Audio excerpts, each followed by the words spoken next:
बड़े अमीर आदमी साहब, इतना अमीर कि धन की तो कोई सीमा ही नहीं थी। गेट में अलार्म लगा रखे, खिड़की में अलार्म लगा रखे, जो उनकी जरूरत की सामान थे, सुरक्षा के सामान थे, सब में लगा रखे। कोई छुए तो चू चू चू चू चू बोलने लगे, कोई आवे तो चू चू चू चू बोलने लगे।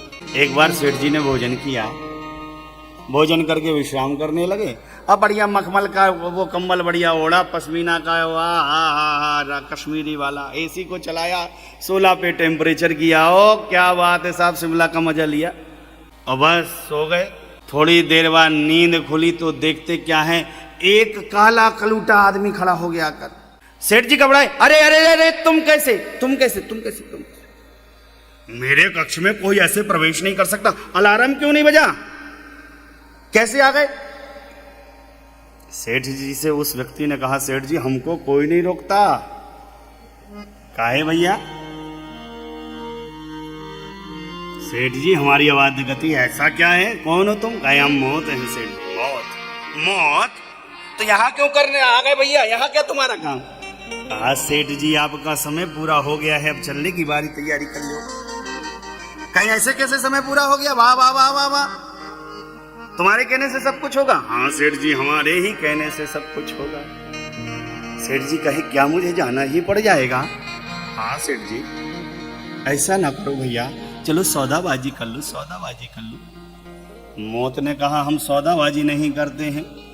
अरे भैया एक काम करो, मेरे पास इतनी संपत्ति है 50-50, आधा तुम्हारा आधा मेरा। मौत ने सिर को झुकाया, नहीं सेठ जी ऐसा नहीं चलता। कहा अच्छा भैया 75-25। मौत फिर मना गया, अब भैया 90% तुम्हारा 10%। भैया कार भी हमारी ले लो, भैया हीरे जवाहरात जो रखे हैं तिजोरी में वो भी ले लो, भैया पूरी संपत्ति ले लो, लेकिन मुझे कुछ क्षण के लिए तो जी जाने दो। मौत ने सिर झुकाया। सेठ जी गिड़गिड़ाने लगे। 24 घंटा, फिर 12 घंटा, फिर 6 घंटा, फिर 1 घंटा मौत को प्रलोभन देते रहे, लेकिन मौत तो अपने शर्त पर खड़ी रही।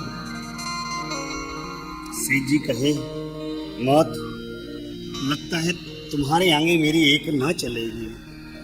अरे इतनी तो दया मुझ पर कर दो कि मैं अपने बेटे के नाम कुछ लिखकर तो चला जाऊं।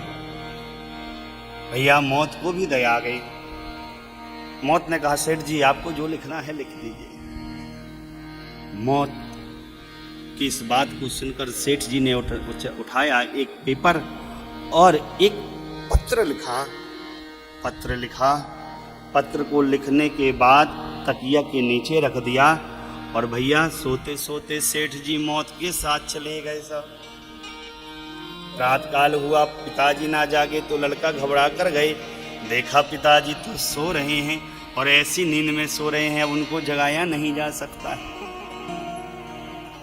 माई बाप क्षमा करिएगा, जिन माता पिता ने जीवन पर्यंत केवल धन ही धन कमाने के लिए उद्यत रहे हैं, पुत्र एवं पुत्रियों पर ध्यान नहीं दिया, उनके बच्चे मरते समय विलाप नहीं करते हैं। उनके बच्चे अगर पिताजी सहज रूप से चले जाएं तो तकिया के नीचे देखते हैं कहीं विल तो नहीं रखी है,